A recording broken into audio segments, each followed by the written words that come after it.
Hello, welcome. This is the second time that I'm going live about this, and the reason that I decided to go live twice is um, yesterday when I was inspired to write the article that I wrote. Um, I'm going to go live on Instagram too again. Um, I wrote that article uh, based on due to trauma shock. I was really in shock when I saw um, the docuseries featuring Puff Daddy, and I needed to process it. And so writing is a way that I process. Hence, I will have a third book coming out in February called "The Psychopathy of Whiteness." Um, and so I was inspired to write from a deeply personal place because I feel like I don't know. I feel like in this society we are taught and socialized and trained to minimize um, situations and circumstances to specific people in the midst of seeing and witnessing patterned behavior. So we witness pattern behavior, the same situations happening over and over and over again, and yet, people, and I think um, many of our leaders in institutions, and who behind the scenes, right? White people run our institutions, they own our institutions, they created our institutions for their benefit. And so there are larger machines at work that try to play down and reduce these situations that we see happening over and over again, such as Epstein, right? Jeffrey Epstein, and the people who were involved in facilitating and helping him do what he did in terms of child trafficking and molestation and sexual abuse. And some of those people even involved corporatists, leaders at J.P. Morgan Chase. They just paid out a huge settlement to his victims. We see him in pictures with the current president of the United States. They were very, very good friends. There has been tremendous reporting in a very factual manner on that. Donald Trump's name appears in, I believe, hundreds of his email. I think they said over 2,000 or something like that. So it's very imperative for me, knowing what I know in terms of having done historical research on white supremacy, in the area of white supremacy. It's very important for me to um, bring context. And so, yes, I'm a historian. I'm a researcher, but I don't necessarily focus on history for the sake of focusing on history or just to focus on the past. I focus on history because history provides us with context.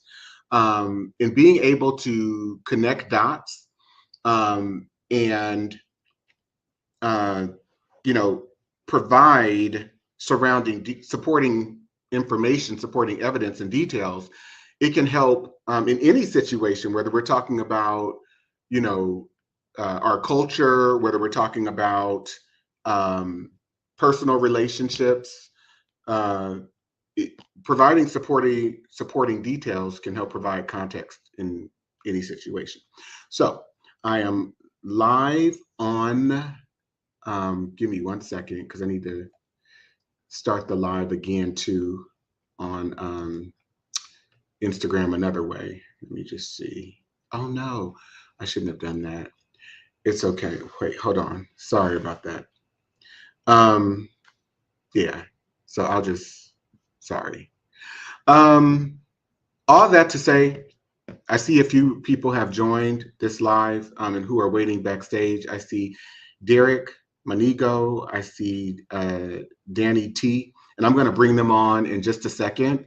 What I'd like to do, though, just like I did last night, is read the post that I wrote because some people who are joining may not necessarily be familiar with it, and just kind of my take on not just where Sean Diddy Combs is concerned, but R. Kelly, Jeffrey Epstein, Harvey Weinstein, Donald Trump, male behavior, right? And this extends to people in my community, the gay community as well, because we are socialized as male too. And there's a lot of hypersexualization um, where males and females are concerned in this country. This is just a hypersexual culture. And that's not to say that there aren't other hypersexual cultures that exist around the world.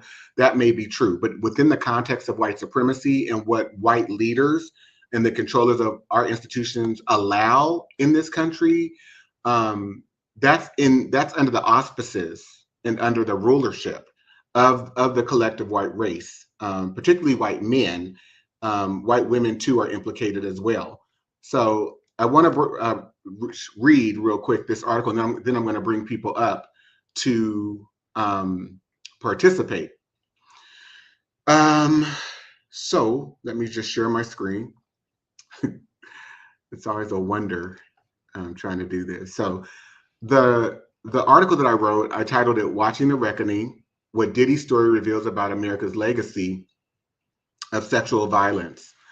So I said, first, let me be unequivocally clear. Nothing I write in this op-ed is a defense of Sean Diddy Combs, nor any person who has committed violence against women, girls, men, or boys. I am entirely against all forms of violence, including sexual assault and physical abuse. What follows is not an attempt to excuse or minimize individual harm. It is an invitation to broaden our lens. In chapter 3 of my book, Diagnosing Whiteness and Anti-Blackness, my latest book, which you can see here behind me. So if you haven't gotten it, go to Amazon.com or Barnes & Noble online, any major global retailer, you can get it. And so Diagnosing Whiteness and Anti-Blackness, White Psychopathology, Collective Psychosis, and Trauma in America. In chapter 3, I argue that Black American male behavior, especially in its most harmful expressions, must be understood within the context of the white socio-political order that shaped, constrained, and conditioned Black existence. I do not say this merely to indict white men. I say it because Black people and Black men in particular have been historically socialized within a world structured by white psychopathy, white legal authority, white cultural norms, and white patriarchal behaviors. We cannot understand Black behavior outside the psychosocial, psychopolitical, psycholegal, and psychocultural conditions imposed on us. And so for anyone grappling with what that means or what those words mean, it means that our social norms, our standards for behavior, our standards for what we value, have all been derived out of white people's psychology and their design of this society. We exist within the framework of white supremacy and what white people created in this country, down to their concept of citizenship. And just a quick example, what does it mean to be a citizen in a country that was stolen from other people, treaties broken, the people's lives destroyed because they are made sick by illnesses that are put in blankets? They are killed through militarism, and then you take over a country and you develop a concept of citizenship, and then you decide that you have so much power that you can decide who becomes and who is not allowed to become a citizen, right, within the context of a stolen country. So just one basic example. There are many infinite layers to my work. Our political landscape and how the politics of this country play out, racial politics, gender politics, the political spectrum is a design of white men. The language that I'm speaking in right now is a European language. So we exist within the framework of whiteness and white supremacy. I think that's important. In other words, what America has allowed men to do sexually, socially, legally has always been defined by white male behavior. And I really need us to get that. And that is for the last, 400 plus years now. The origins of American male sexual entitlement. In 1275, under English common law, white men codified a rule at Westminster in England establishing that girls could be married at 12 years old, meaning that they could be married at 12 years old and a relationship could be consummated. And there were stipulations that even allowed girls to be engaged in sexual assault and sexual abuse, which was not considered sexual assault or pedophilia or any word that we have for it in society today. But it was not considered sexual abuse unless the child was under 10 years old, unless the female child was under 10 years old, then it would be considered what they called ravishment, which we now call rape. This legal norm, created centuries before the colonization of North America, traveled with English settlers who then founded the American colonial system and our laws and politics and everything, right? They brought that here in the 17th century, in the 1600s, and became grounding precedent for sexual governance in the colonies. So go with me. Throughout the 1600s, throughout the 1700s, in colonial America, the legal age for consent for marriage, for boys, it was age 14. For young girls, it was 12. That goes on for years. Think about how that shapes and forms cultural behavior. And we're not even figuring in Black people in the equation in the 1600s because there aren't that many of us who are yet here per se, as compared to places like the West Indies and other parts of the world. Okay. But this is the behavior that white men sanction for themselves. And they are in control of the laws. They are in control of the culture as a whole. All right. After the founding of the United States, right, 1776, every state adopted this 12-year-old consent and marriage standard. And this was legal precedent for the next 115 years. Okay. Between 1800 and 1900, really up to about 1890, several states went further. Delaware allowed girls as young as 7 to be legally married. My great-grandmother, my grandmother's mother on my mom's side was born in 1889, people.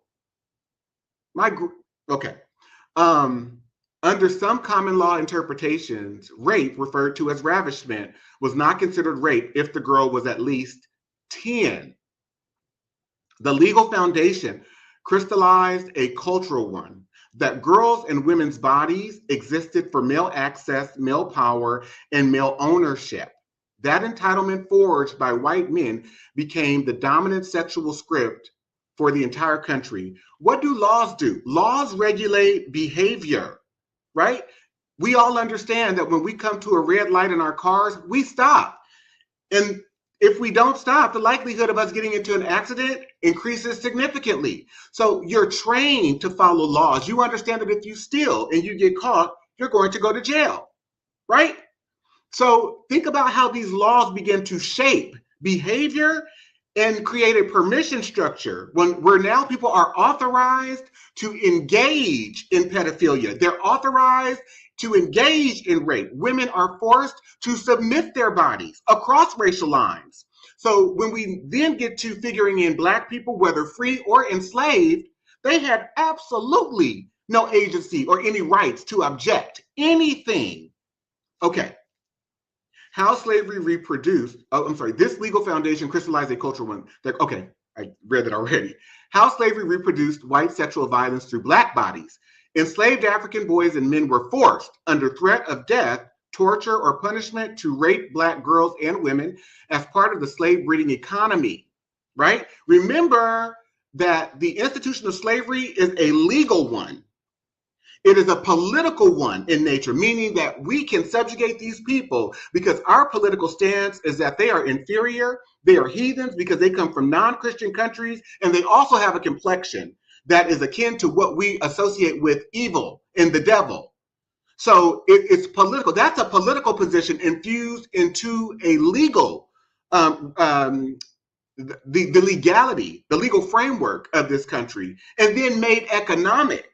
So the intersections of law, politics, and economy are all working at the same time for the pursuit of their dominance and their well-being in North America. Okay.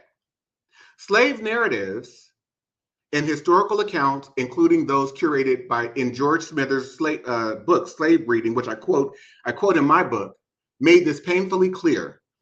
One formerly enslaved man recounted how women were rewarded for breeding quickly. And in this particular example, he describes how I think his mom was given prizes because she had 3 sets of twins.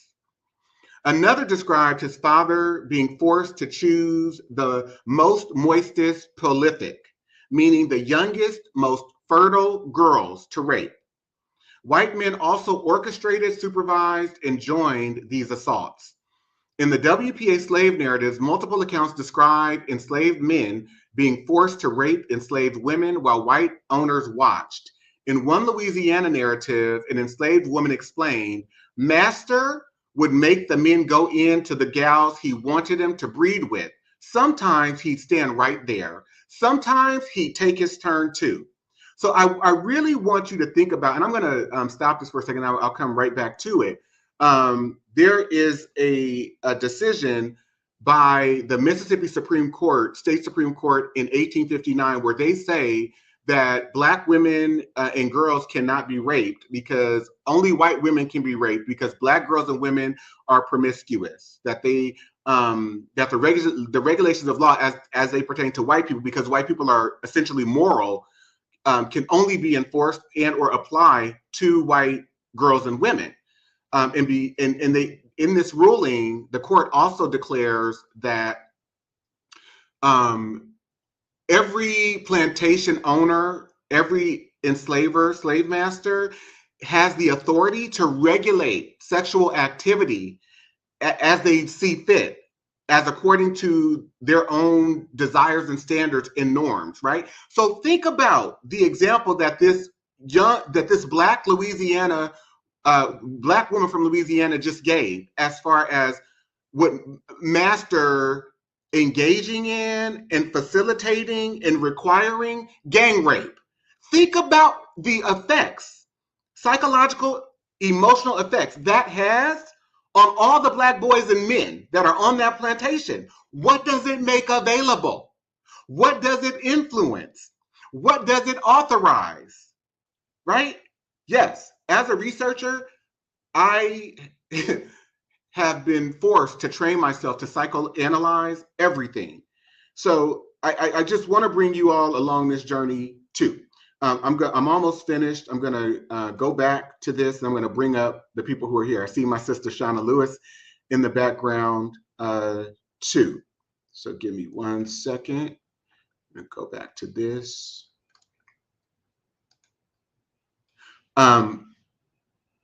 This pattern appears across testimonies in Mississippi, Georgia, South Carolina, and Virginia.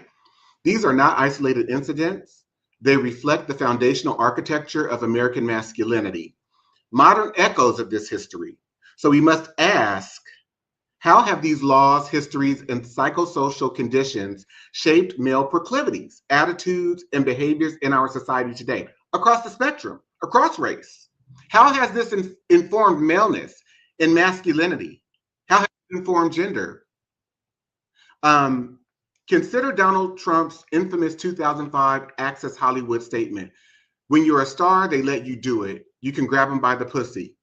During his 2022 deposition in the E. Jean Carroll case, Trump doubled down, telling attorney Roberta Kaplan that men have been doing this for 1 million years. He was not speaking personally. He was articulating a cultural truth he believes to be universal and justified. And where did he learn that? From the legal, cultural, and historical permissions white men created and normalized. The hypersexualization of boys in America. Across my life and research, I have explored how hypersexualization operates in male culture. Boys are often sexualized early and encouraged to see sex as a marker of worth, dominance, and maturity. I, like millions of boys, experienced this directly. I was molested repeatedly between ages 5 and 17 by adults and older adolescents.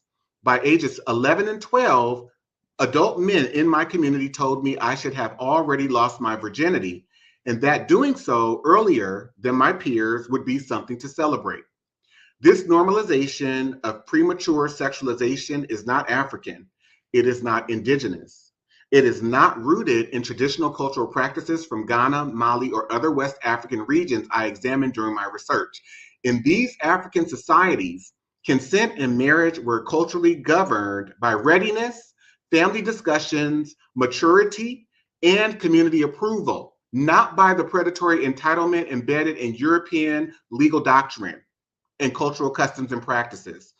Watching Sean Diddy Combs' The Reckoning on Netflix compelled me to reflect not only on individual acts of harm, but the larger ecosystem that produces, shapes, and sustains male power, dominance, and predation. We're talking about predation. So anytime we use the term patriarchy, we're talking about predators, predation, particularly sexualized male power.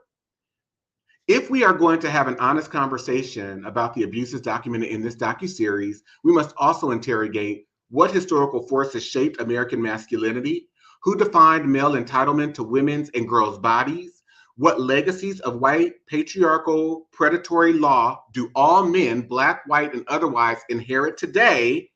How do we confront the fact that Black men were coerced into reenacting white sexual violence under slavery, and how did those traumas echo forward? How do we, and I think that I know many people, many Black people that I have spoken to, that I've been close to, that have shared with me that pedophilia was in their families, dating back to, decades ago, right? Uncle so-and-so did this. Grandpa so-and-so did that. Cousin so-and-so got pregnant at 12, 13, 14, 15. How did this evolve? Like, we have to get to a point to where we are willing to trace our history to understand how we have gotten to each place we are in our society today. How do we break cycles of hypersexualization, coercion, and silence in our communities? How do we build a future in which none of this, past or present, is normalized? If these questions challenge you, unsettle you, or push you to rethink what you thought you knew about gendered violence, race, or American culture, I invite you to go deeper with me. This op-ed draws from the research in my book, Diagnosing Whiteness and Anti-Blackness, White Psychopathology, Collective Psychosis, and Trauma in America, and in my forthcoming work, The Psychopathy of Whiteness. Please also feel free to access and take the Diagnosing Whiteness and Anti-Blackness 10-part online series located under the Courses section on my website. We must commit ourselves to understanding these issues not only through outrage, but through context, and to healing the wounds these systems and culture continue to reproduce. All right, we are here, people. So I'm going to bring up my guests who are here. Again, I see Derek, I see Danny, I see Shauna, I see Jessica. Raise your hands if you're ready to come on. Okay, I'm bringing you up. Okay, awesome. Welcome, people. And welcome. Hey. Is that Marquis? Yeah, I was about to say before we get started, I'm just letting you know that I'm here with your buddy Marquis, and he had me read your article this morning. I had just watched the Netflix special on our way here to Puerto Villata. Oh, wonderful. Well, I'm glad that you could join. It's great to see you, Marquis. I just think it's so important, and especially in the season that we have been, in which we've been, where Black men, it seems, are being positioned to be predators, from Bill Cosby to R. Kelly to now P. Diddy, and it's going to continue. It's going to continue because they like to break us at our best. If you are insignificant, they don't care about you. They are not checking for you at all. But the moment you become independent, so to speak, right? because we're never really independent under the control of other people in their institutions. Malcolm X said that. But the moment you feel like, you got your, you got your mojo, and as long as, well, yeah, they see you as someone who is no longer valuable to them. And that was the case for R. Kelly. That was the case for Bill Cosby. Once Bill Cosby was talking about buying NBC, I talked about this last night. He became a threat. Sean Diddy Combs, he's worth over $1 billion, and he was no longer having to pay the piper. He no longer belonged to Clive Davis the way that he once did. As long as he was making Arista money, as long as he was making the white power structure money, and people were eating and feeding off him, we're not going to address this, even though all throughout the documentary, you can tell people knew it was going on for decades. The same with R. Kelly. As long as he belonged to Jive Records, we're not touching him. We're going to protect him at all costs. Even with a VHS video that I had, right? That floated around the Black community. People were saying it for years out loud.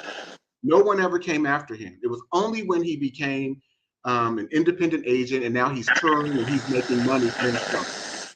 He's out of his record deals, all of that. So anyway, I'm hearing some feedback. So I'm gonna ask you all to put yourselves on mute until you come on. So who wants to share first? Because I've said a lot on this topic. I have some resources to share with people too, because even in this day and age, child marriage is still legal in 37 states, 37 out of 50 states. Only 13 states have banned child marriage.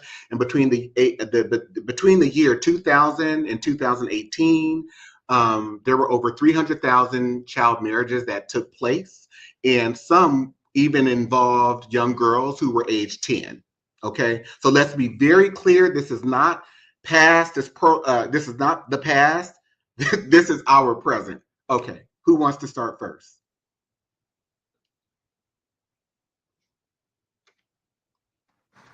All right, I was going to let ladies go, but I guess I'll go first, if that's all right.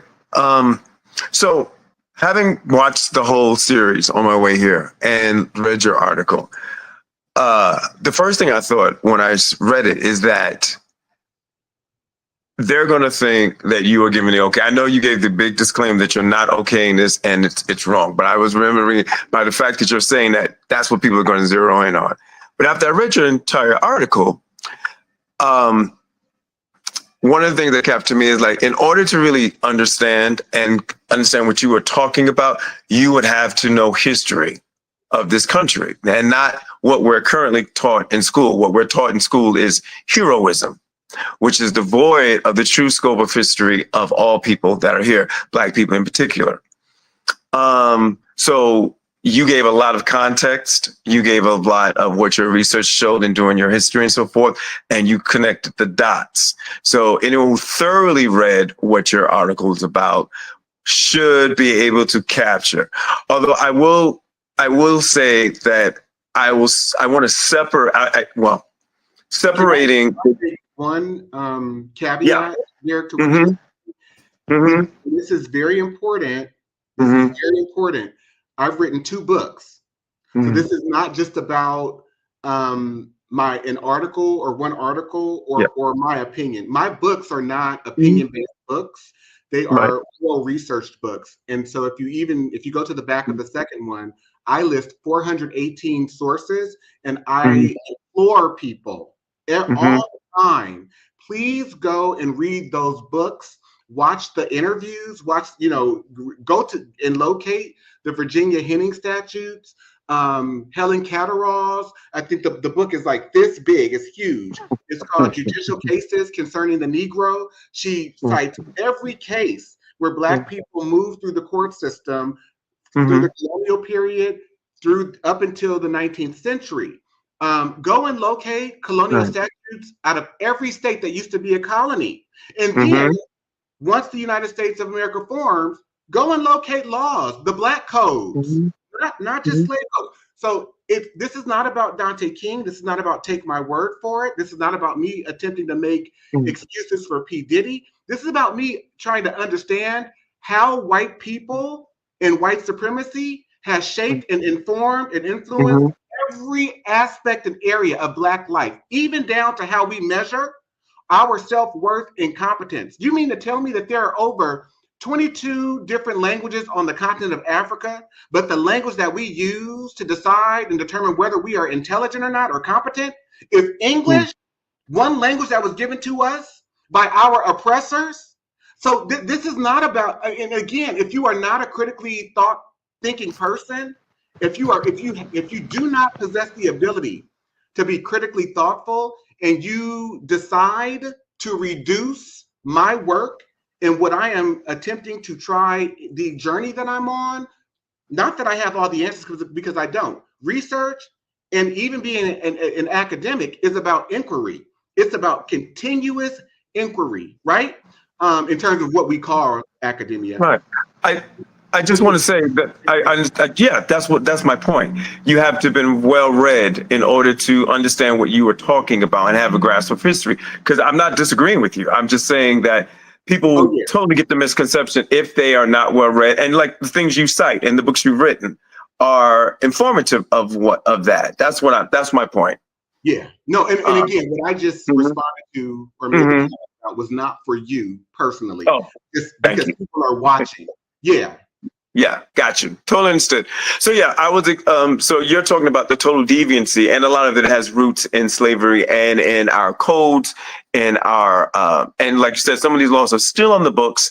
And as a matter of fact, I was reminded 2 years ago, uh, uh, slavery is still on the books in some southern states, where they haven't taken that off the books too. So you're absolutely right. Some of the things are still there, and so anyway, that's my point from now.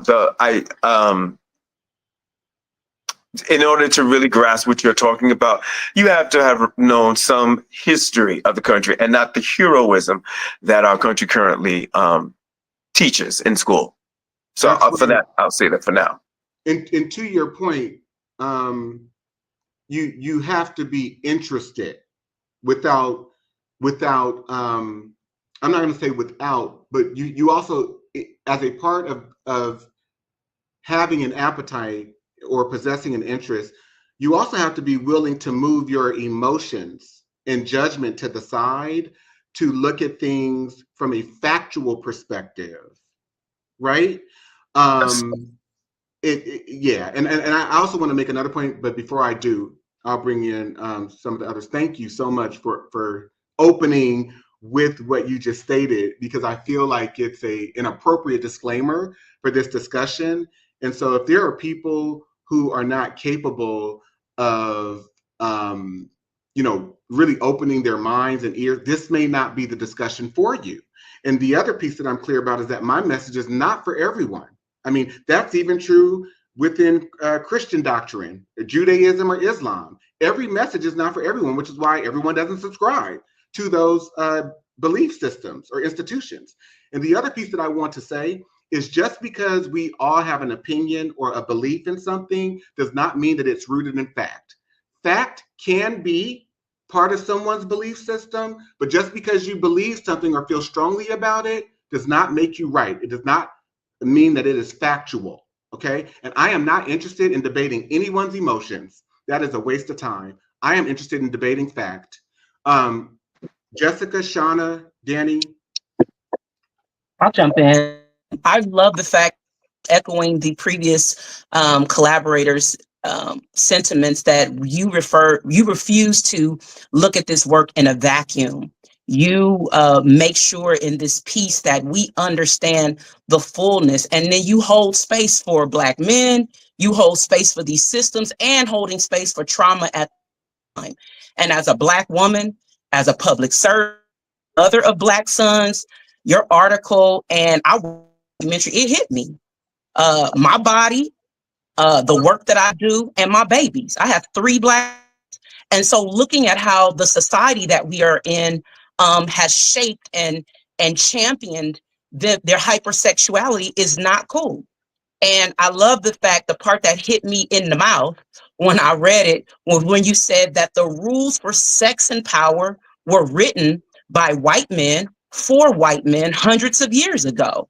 And how we're living in a country where the default script for manhood has been essentially your desire matters more than the woman's safety. And that did not start in Black neighborhoods. It started in European law. And I love the fact that you pointed that out for us. Also, the reminder that enslaved Black men and Black boys were forced to participate in sexual violence as part of the slave economy, which was designed by white men, controlled by white men, and they benefited from it. And then they made Black it out.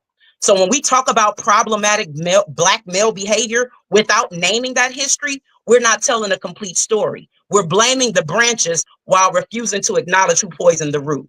Come on. Come on. Great open. Great. Miss Lewis.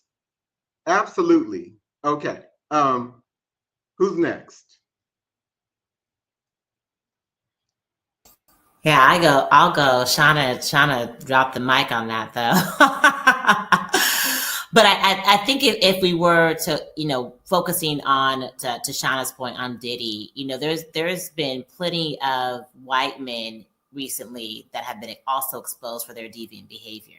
There's the guy who created or who was in charge of WWE wrestling. I forget his name, but he's worse than Diddy. And you all have noticed we haven't heard anything about him. There's been no public trial. There hasn't really been much from his victims. And so the publicity, I think, too, surrounding Black men when these things happen is also showing a reflection of like who gets to benefit from this behavior, who gets a pass from it, who gets to be protected against it, compared to what we're seeing with Black men. I mean, it's like I said, this white man who is supposedly worse than P. Diddy. I haven't heard anything about him. Mm-hmm. And yet, and I think it was important what you're saying, Dante and Shauna and Derek, when we have these discussions live publicly on these social media platforms, that a lot of times the history and also the disparities in how white men are able to get away with this behavior. That's not excusing any Black men who do this and not holding them accountable, but it also shows the difference because of how the power structure and the system has been created by white supremacy, particularly white male culture, right? And then to Shauna's point, even thinking about young Black men and seeing how they are preyed on from everybody. So not only do they have the teachers who are hypersexualizing them, their peers who are hypersexualizing them, family members who are hypersexualizing them. The entire culture is focused on Black male sexuality and also controlling Black women's sexuality as well too.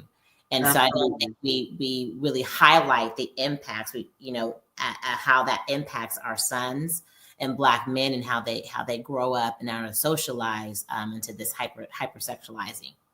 Mm-hmm. Dante, can I say one thing to Jessica's point?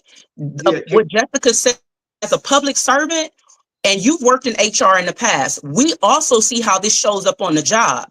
When these people come into the job and they got these same scripts running in their head, we see the harassment cases, we see the abuse and power, and we see how they treat women on and off the job. And so it's manifesting all throughout, not just in the home, not just in our community, but it's also manifesting in the jobs. But we don't take the time to look at it. How many people have lost their job over a harassment case because of hypersexuality, or lost a good retirement, a good pension, got fired over some nonsense and foolishness? And so I love the fact that we are all calling for accountability, but we're also calling for context. Accountability and context, they have to be married together. Well, because the Black American, right? The Black American is the invention of European Americans. It's the invention of white people. We weren't Black when we got here. We were from countries that we came from: Angola, Nigeria, Ghana, Mali. They decided to form a conglomerate based on what Blackness represented in English culture. You know that if you study, if you understand, right? Which is why I've had many of my African friends say to me, Jessica, during the fellowship, Robertson said to us, I came here at 17. I didn't know anything about what it meant to be Black. I was from Ghana, And now everyone's referring to me as a Black person. I wasn't Black. And that's why he rejects the language. There are a lot of African people that feel that way because the native countries that they come from, they don't have a concept for Blackness, which is why it's very important, even in my work, right? When we separate ourselves today as supposedly free Black people, as opposed to the people who were enslaved, we misrepresent history. We tell history based on the delusions that we are taught in the European educational model, which is why I focus on anti-Blackness. And I'm going to share directly, real quick, from my manuscript, because those of you that follow my work and those of you that really know me, you know why I focus on anti-Blackness and not enslavement, because enslavement is a historical institution, but anti-Blackness is psychological, and it is psychosocial and psychocultural, and which is why the treatment of Black people on some levels, it worsens after enslavement is over, because they introduced convict leasing, start arresting Black men, and now these Black men belong to the state and can rent them out. The owners don't have no investment in whether they live or die, and they work them harder. You've got upwards of 1 million Black men who are re-enslaved between 1865 and 1940 under a system called peonage. And girls and children too. And so what I want to share real quick, as I share my screen, I'm going to share directly from my manuscripts. I think this is very important in grounding this conversation and what Derek just said, right? In his reference to enslavement, right? Versus anti-Blackness. This is very important. So just give me 1 second. I want to I'm going to share directly from my manuscript. If I can find it, I just had it. And then I'm going to bring in Danielle. Danielle, I did not know that was you. I was like, and then when you came on the screen, I was like, oh my God, that's Danielle. So give me a second. Did you want to go, Danielle, while I'm trying to figure this out? Yeah. First off, I always just am with a lot of gratitude for the framework that your research is providing in the moment, because as we've mentioned, there's just like such a pervasive but also purposeful ignorance that we are fed in terms of our education in, simply the United States. But I have your article pulled up, and the piece that I really keep reading is the statement, this legal foundation crystallized a cultural one, that girls and women's bodies existed for male access, male power, and male ownership.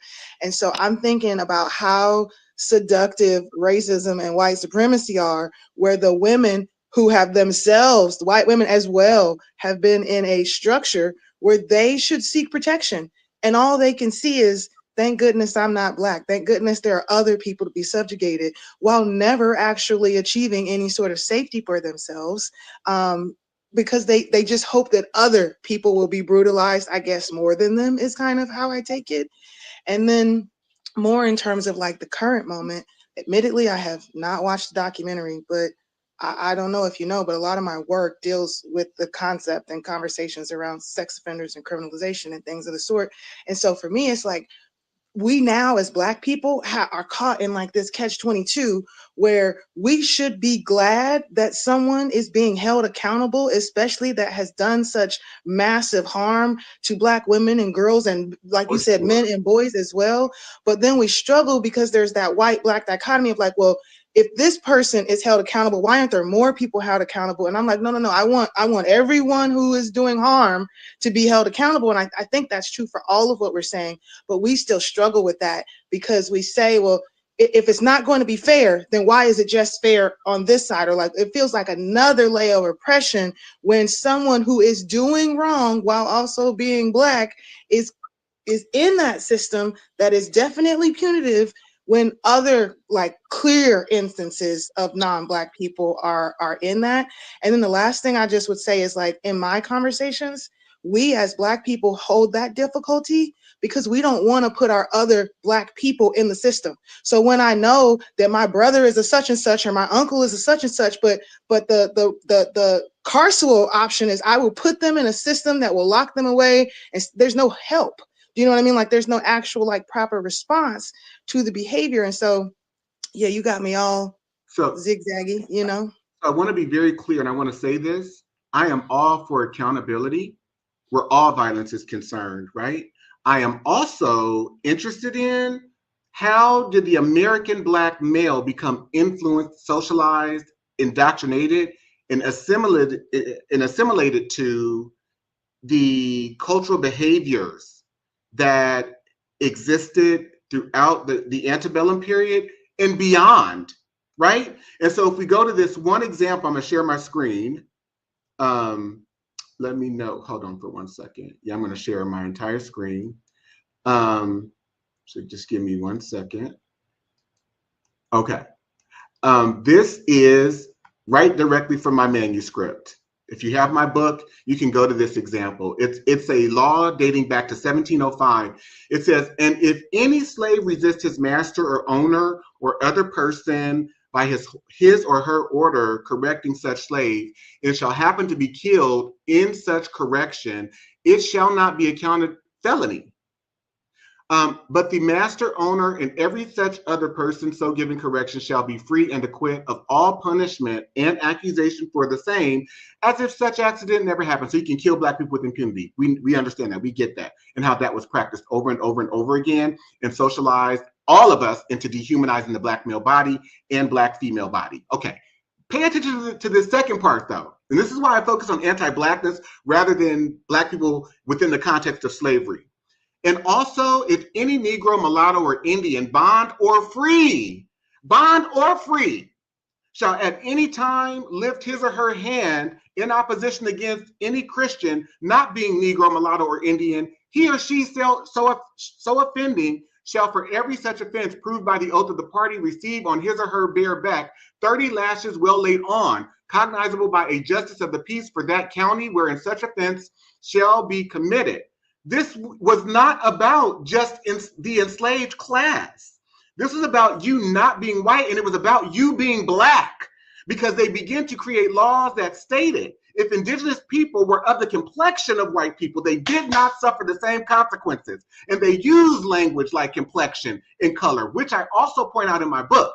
This is very important to understand that the system of white supremacy is based on colorism and obsession with colorism and anti-Blackness being the marker, whiteness being one marker and Blackness being the other. Okay, Derek. But I also want to make a point of something you just said too, was also culturism. It was the culture of white men, in particular, white rich men, because it didn't go for all men. You had to be white and rich. And the other thing that you said there too, I want to point out, is the use of religion as a manipulative tool. You said Christian, which at that time, Native Americans were not considered Christians, and slaves could not become Christians. There was part of the history of that is that slaves, there was a carve out a bit that you could not enslave other Christians. So they made it that Black people could not be baptized. So therefore you cannot be considered Christian. That's not true. What I'm saying is that to get around what's the word I'm looking for? To get around the horrors of enslaving other Christians, Black people are not considered Christian. That's not true. So Derek, at this particular juncture, and let me just go. Well, which juncture are you talking about? Are you talking about during slavery times, or are you talking about more recent, post? I'm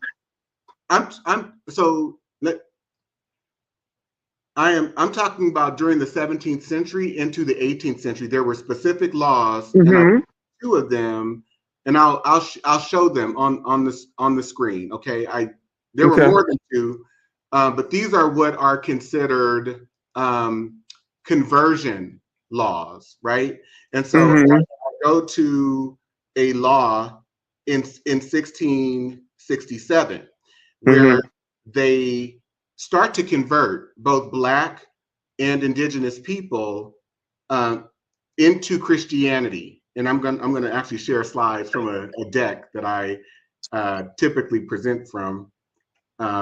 So here goes me and my color my color coded deck. So this is 1667, right? And this is an act declaring that baptism of slaves doth not exempt them from Right. bondage. So That's what I was talking about. Right. so it's important to understand that Christianity prior to this juncture or at this juncture came with the benefit, where Europeans were concerned, it came with the benefit of freedom. Okay. And so what they do in this law is they say, where are some doubts whether, enslavers, people who own slaves, can baptize Black and Indigenous or African and Indigenous people into the religion of Christianity? Because the doubts were this: we've already stated within the colony in the context of Virginia, right? New York, 1664, and then Maryland, 1671, that these people, based on them coming from non-Christian countries, they are to be enslaved.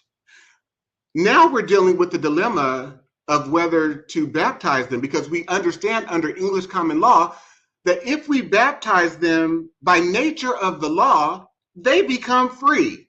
And so you've got colonists that are struggling, like, oh my goodness, what do I do? Because I want to make them Christian. We've got to convert them, right? But they're dealing with babies, but this law also deals with adults as well.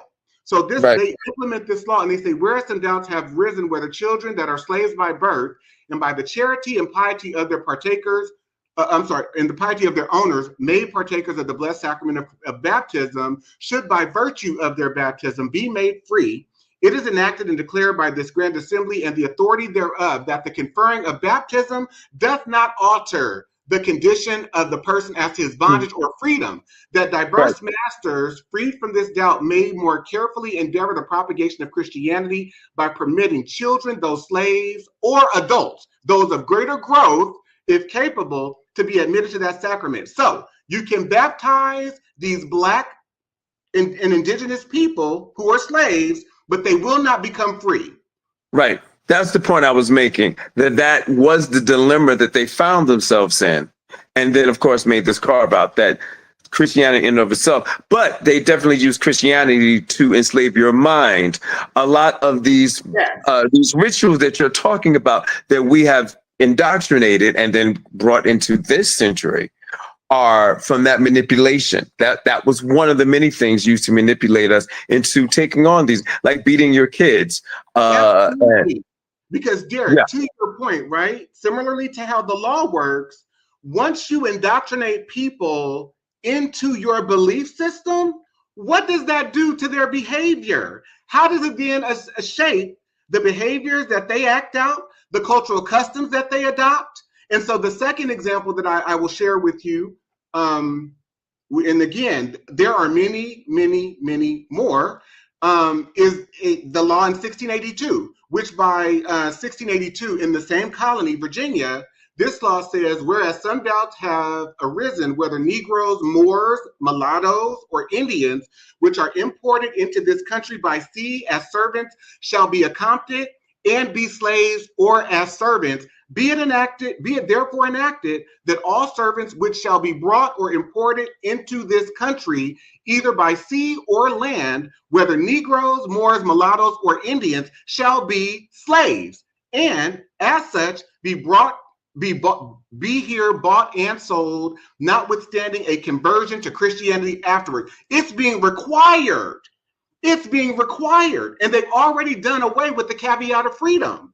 So I have examined in my work over 50,000 legal examples dating back to the colonial period into the formation of the United States up until today, which is why in my book, The Psychopathy of Whiteness, I talk about the weaponization of legality, the weaponization of white supremacy as culture, the weaponization of the educational system, the weaponization of economics. All of it is a representation of white supremacy.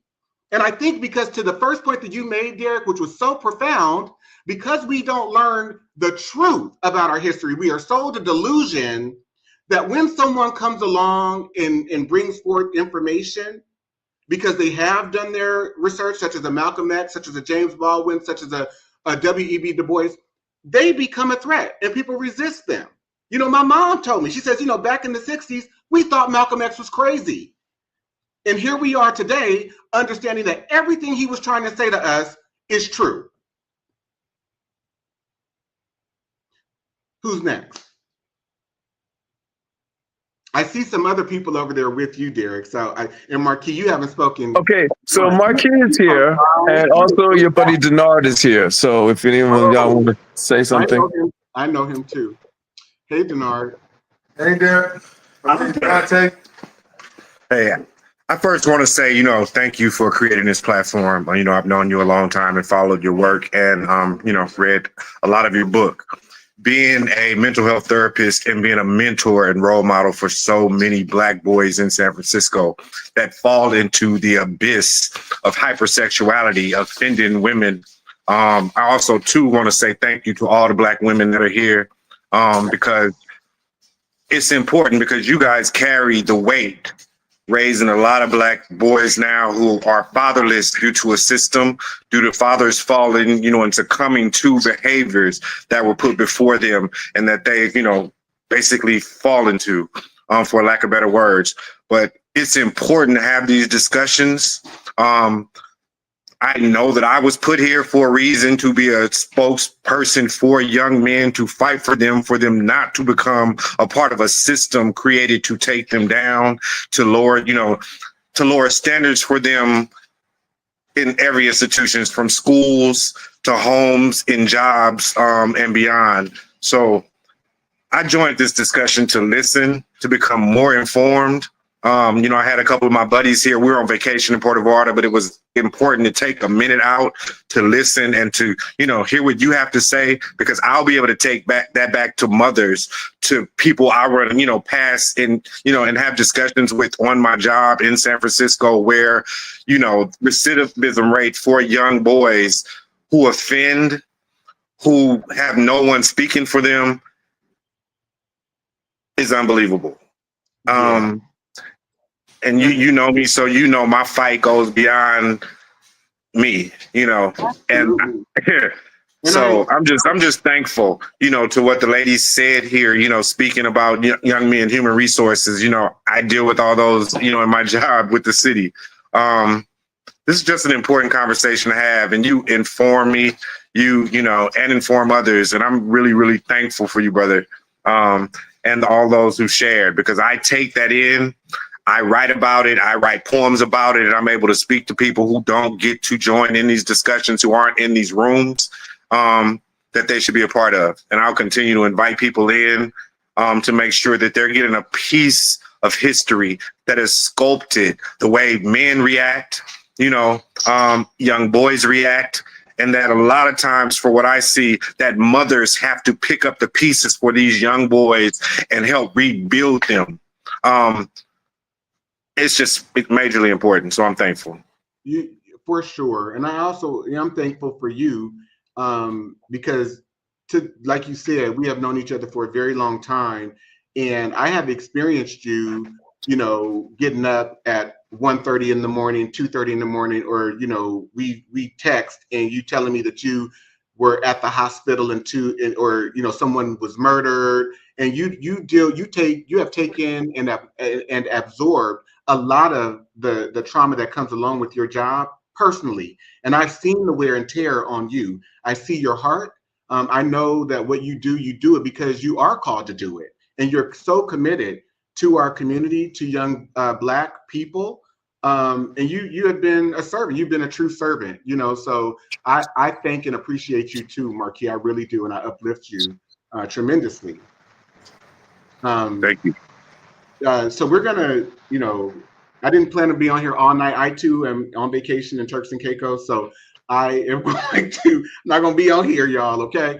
Because I was on last night. Danielle, Jessica, do you guys have anything else you want to share? Oh, go ahead, Danielle.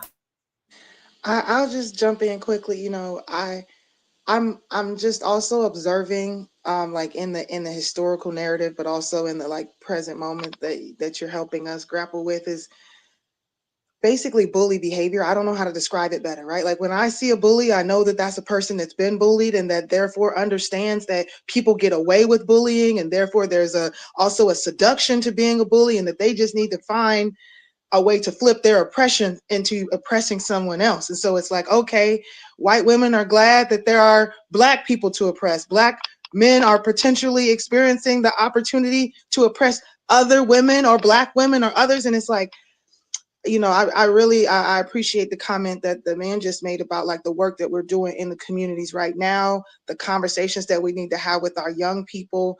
I really want them to understand that what they're grappling with has a historical and like enduring narrative that is really, like you guys mentioned, a part of a culture and a socialization, because so many people have come to think that being the oppressor is the, I don't think cool is the right word, but definitely like the beneficial thing to do. And so I should just find someone so that I can hurt less. Do you know what I mean? And so I think we got to deal way more with the amount of hurt that people have. The other quick thing I was thinking about is, because you teach us a lot to think about words, and this idea of promiscuity and women, especially Black women, being promiscuous, while literally being told that we have to cover ourselves or control ourselves because other people will not be able to control themselves if they are in our proximity, Right. if they are near us. And so that the fact that none of that is ever labeled as promiscuous, none of that is ever labeled as like low self-control, or, you know, those are things that, you know, I'm wrangling with this evening. Thank you. Thank you. 100%. And what you're describing, Danny, is predatory behavior from both white men and white women. And Dante and I talk about this all the time. There's a way that they are towards us that we would never be towards them. And I think that because of everything we've gone through and the anti-Blackness culture, it really reduces our humanity, particularly for Black men. And I think I mentioned this last night. What I really grieve when I hear the cases of Diddy and R. Kelly is that inner child. Like they were totally traumatized, abused. I mean, you can see, just like to your point, Danny, about the bullying being bullied, right? And how this structure does not cause or call for us to see young Black boys' humanity. We've all been brainwashed and put in a position to see them as aggressors and monsters, and not really looking at the humanity in them and the inner child in them that was not supported, right? And I appreciate Marquis talking about the impacts of mothers and how we are some of us are carrying that burden alone, and how we're trying to raise and support these young boys. And unfortunately, because we don't have the support system and there's an absence of the father, we don't have a community system anymore to really help support and raise these young boys. And so this is the foundation of it. And so it's not about what they're wearing or how they talk. It's about what they're being modeled and being shown, and how they're being cared for, and how are they being seen as humans, right? And how are they not? But yeah. To your point, and this is something that we hardly talk about in the gay community. I think what I'm about to say, and this is just from my own observations and experiences, what I'm about to say and name is much worse when it comes to the white gay male community. But within the Black gay male community, there is a lot of rampant hypersexual behavior that just has been normalized.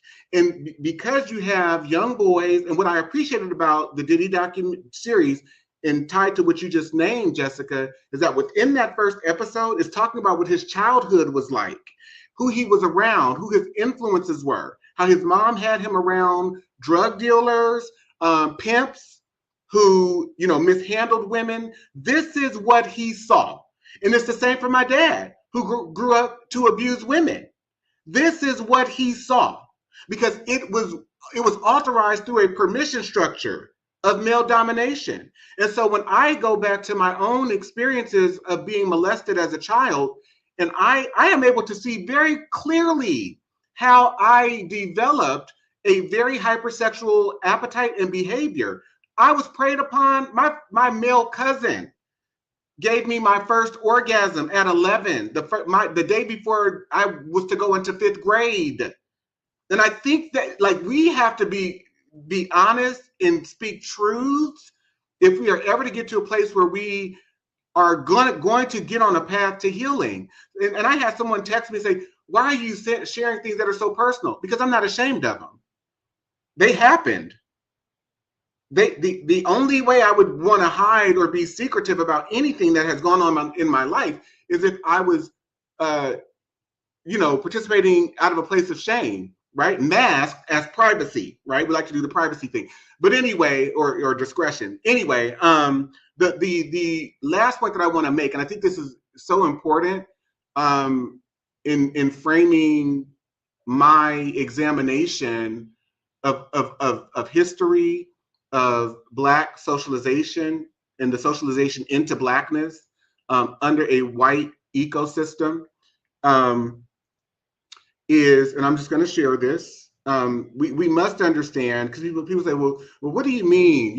Yeah, this country was founded by white men, but what do you mean it was founded based on white supremacy, right? Or whiteness, right? Again, going back to the law, this is 1790, being enacted by the Senate and House of Representatives of the United States of America, of Congress assembled, that any alien being a free white person who shall have resided within the limits and under the jurisdiction of the United States for the term of 2 years. The predicate is whiteness, and it does not matter if you're poor or rich or anything, as long as you are white, which is why then you need amendments to then try to include people from other communities, from other groups, because this country was founded by white people for white people. It was not founded for Black people, and any Black person thinking that, the masses of Black people who were formerly enslaved through the 14th Amendment, oh, they gained citizenship. How do you gain citizenship? By someone else's definition and someone else making a provision for you when they've stolen the land? That's insane.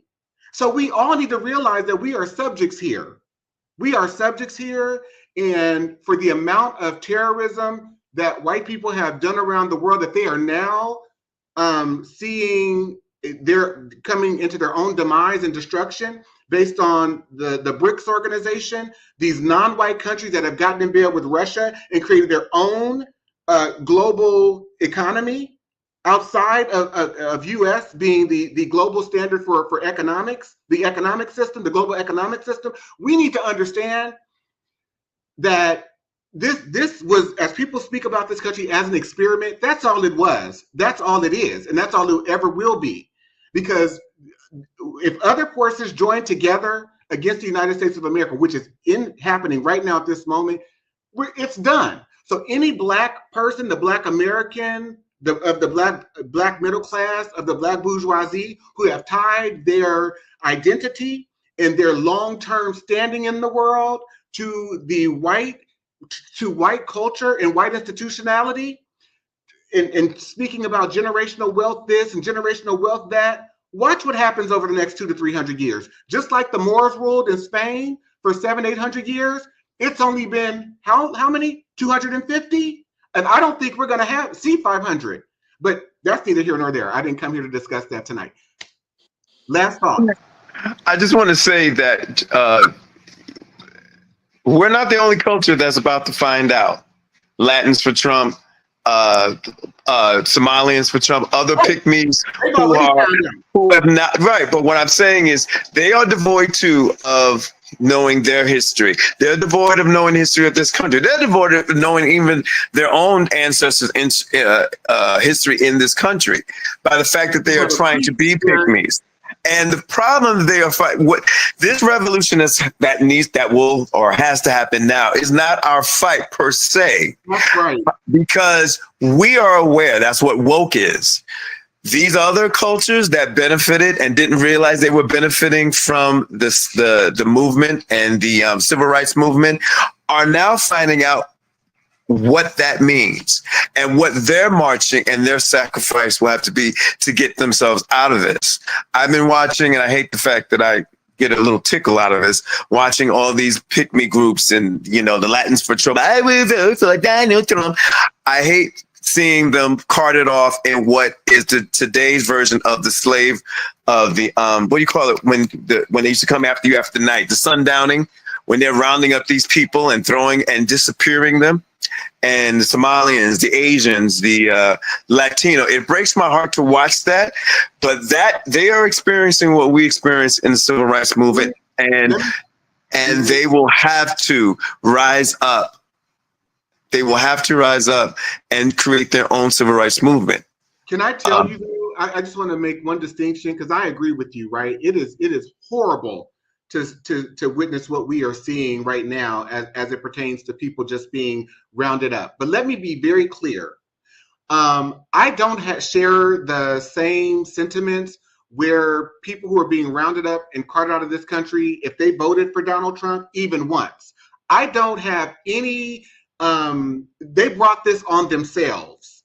And to your point, that because they didn't know history, because they too have been socialized into anti-Blackness, and they thought that they would align themselves with the power structure, that they too could experience a proximity that was akin to and or close to the power structure, they are getting what they deserve. Because to come and vote for this man and wipe away over 150 years of people losing their lives, fighting to acquire and attain and sustain rights for non-white people. Black people did that. Black people were lynched. Black people were raped. And to have no regard for that, but then you come along because, to your point, Derek, you don't know history. But not only that, your appetite to see Black people suffer is greater than getting in bed with Black people, because you don't see yourself as in proximity to Black people. But guess what? White people do. And as Paul Mooney said, right?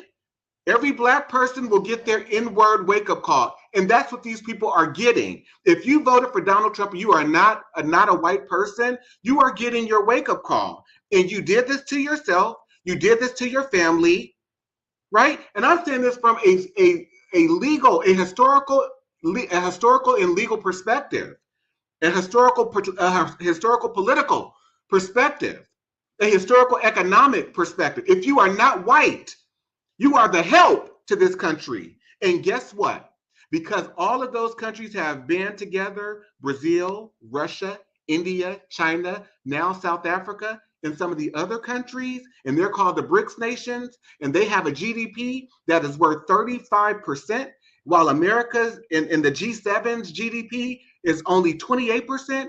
Guess what white men in this country have decided? They have decided, as I learned when I was in banking for almost 20 years, there are two ways that you make money. One is through revenue generation, right? So we're going to tariff the world because we're jealous of what these mostly non-white countries have been able to put together behind our backs. And now they're trying to compromise us. And the other way that you make money is cutting from the bottom line. And white men in America have decided that there is a surplus of people in this country and that they need to do away with them. That is why they are cutting healthcare and don't want to globalize or nationalize a healthcare system. That is why more than 300 Black women lost their jobs once Trump got elected up and through June. That is why I'm getting calls every day from Black and brown people who said, I was laid off from my job. I was dismissed without cause, and I can't find a job. And that is why they found that 30 years ago, 40 years ago, 50 years ago, if they shipped jobs out of this country, they didn't have to pay the same kind of wages that they would pay here, but that the economy could still benefit, not the people. We have to understand that white capitalism does not care about people. Whiteness does not care about people, to the degree that they're even willing to compromise each other. I was about to say they're willing to X some of their own too for that purpose. Yes. A lot of poor white people. Yeah. Absolutely. So I just think, again, my historical and political analysis does not come from a place of my opinion, but through studying these institutions, through studying how they operate, through studying who's been in control of them and their motives. We have to understand people's motivations if we are ever able to understand why things are happening. Because as psychologist Dr. Amos Wilson said, point out any Black person's problem or point out any problem that the Black community is having, and I will show you who's benefiting from it. So if we're talking about the educational system, right? And we're talking about a system where they've now set up special education. Let's go back to 1974 and the Juvenile Delinquency Act, where they passed legislation to start to develop juvenile systems all over the place, because by 1973, you had suspension rates that were up. You had the criminalization of young Black men that was up, being suspended from school. You know, they're loitering, they're doing all this, just like the slavery days. And now we're going to round them up and put them into juvenile hall. But not only that, we're going to economize this institution, and we're going to employ people to watch these children, to teach these children, to provide therapy services to these children. And every single one of these industries is economized. And then we get American people to buy into a system of psychiatry that only dates back to the 1800s, only the 1840s, right? And you've got mass agreement on theories that white men are in control of. And so we're going to say that Black people suffer in the area of phrenology, polygenism. Now, you know, these new diagnostic theories around ADHD and neurodivergence, all of it's made up. And it is according to one group's perspective. But if you can get a whole society to buy into it, economize it, and now you've got the pharmaceutical industry where now, Derek, I can misprescribe for you and further organize you into disorganization. I mean, we have to understand who's benefiting, right? When we talk about GDP, what are we talking about?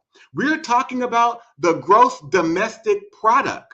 We're talking about bidding on people's labor, production, gross domestic production. That is a measure of human labor and how it fits into the white capitalistic model.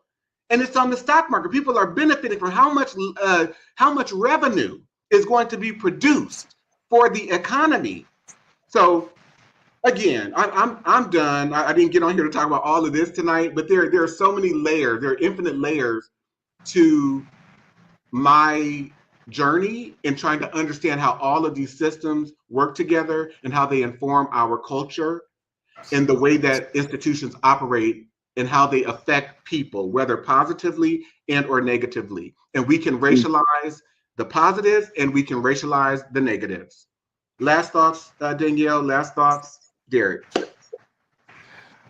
No, I just will say thank you. I think it's very important the way that you name shame and power and the role of propaganda in history, and that I just want to say I see it not only in us as like a people wanting to not always embrace the history of what we have or not even having access to the history, but then as a family, when things cause us shame in the family, then we don't want to talk about it and we don't want to acknowledge it because we don't want to bring more, like bad, energy or attention to our family, but then we never heal.